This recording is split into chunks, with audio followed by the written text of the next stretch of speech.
What's up, guys? More Medic 1, and today we have a pretty new SRM 2620 on the bench. This is an Echo trimmer. It's the more commercially style trimmer. It's a really good unit, but it has barely any hours on it. But I kind of want to do a little bit of a rant today, but I'm not going to bash anybody. But this customer brought this into a repair shop close to me, and the original complaint was that it had a fuel leak, and they did all this work to it. They put a new guard on it. They told the customer that it had to be replaced and that it was against the law to leave the shop with a broken guard. Customer brought me the receipt to where he had this work done, and they basically, I've got the receipt folded over. We're not going to see who worked on this or anything, but we are looking at a bunch of parts: the debris shield, the intake gasket, insulator plate, intake gasket, and they basically, all they did was a general service, cleaned the carburetor and replaced the debris shield. And the customer ended up paying $150, and they didn't even fix the issue at hand. This is the kind of crap that it irks me as a small engine technician. These incompetent shops are just outrageously charging and not even fixing what the main issue is. I went ahead and took the liberty of removing the fuel hose assembly, and I'll show you how to do this here in just a minute, how to remove it. But the fuel leak is caused because of this big gaping hole right here. Now, to do this right, we really need to pull this grommet out of this tank. So we're going to disconnect the carburetor,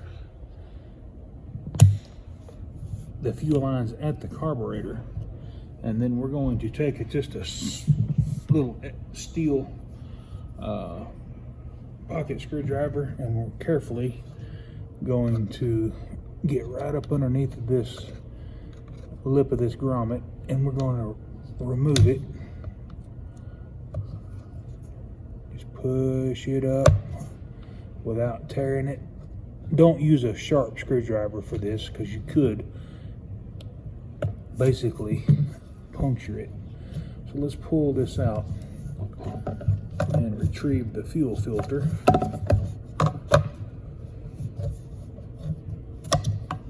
Check valve assembly out of this machine here is missing. Now, what this is a check valve. It lets atmosphere in but won't let pressure out or fuel leak out. The proper way to do this would be hook this up to a pressure and vacuum gauge, but you can just hear it like you're puffing on an old cigarette. Now, when you blow on it, it should not leak. When you put a pressure gauge on it, it should hold indefinitely. So I'm gonna install this vent into the hole here, and it's just as simple as pushing it through, and you want it to protrude about a ½ inch through the grommet. And I always cut my fuel line at an angle right here just to help it to go in. Now, whenever you go to reinstall this grommet's going to try to squeeze in on the gas tank, and it'll make everything tight and leak free. Now, here's a trick if you can't remember which nipple that the fuel line's hooked to, and if your carburetor's got fuel in the bulb, you can always look at the carburetor and press the bulb in whichever nipple the fuel comes out of, that's going to be your discharge line. So it'll be the one here on the left, and that will be the one that discharges the fuel back into the tank, which is the yellow line. Let's go ahead and reinstall this. We're going to snake our fuel filter.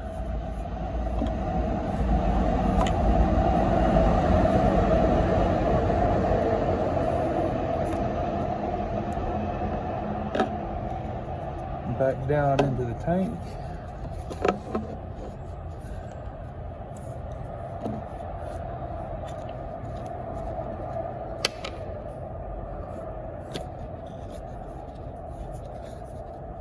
Now, the easiest way that I have found to install these is just a little bit of motion lotion.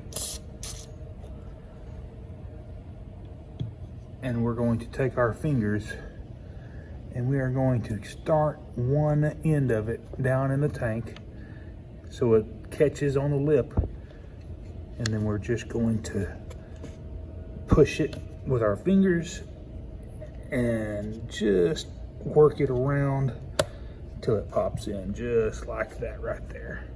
And whenever this WD-40 or whatever lubricant you want to use is still wet, you can move this grommet around, and once it dries, you're good to go because it'll stay in one spot.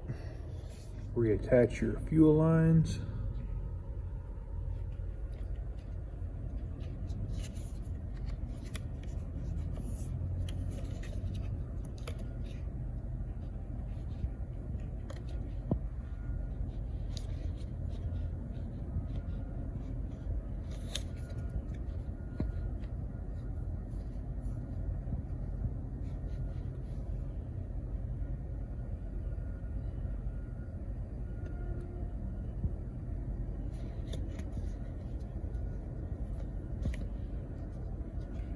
Make sure they're all the way up and seated. Just double check your work. Make sure that your fuel pickup line has made its way and is laying flat on the bottom of the tank here. You don't want it all coiled up and bunched up right there at the neck of the fuel tank. So that looks pretty good. Let's go ahead and give it a crank here.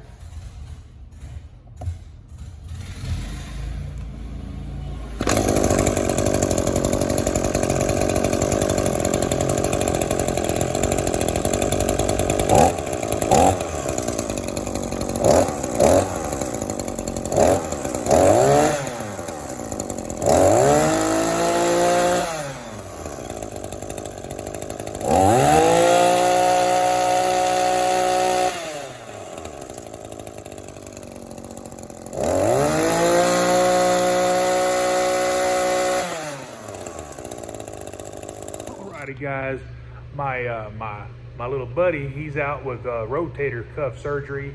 So today I'm in the weed eater shop. As you can tell, we got some stuff to work on this week.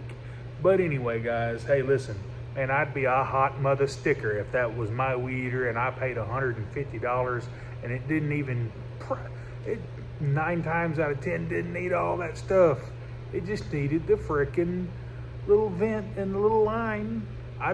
We're not gonna charge the customer nothing for that. We'll gain a customer for life on this repair. But anyway, y'all have a good rest of your day. I am the More Medic One, and we'll catch you guys on the next one.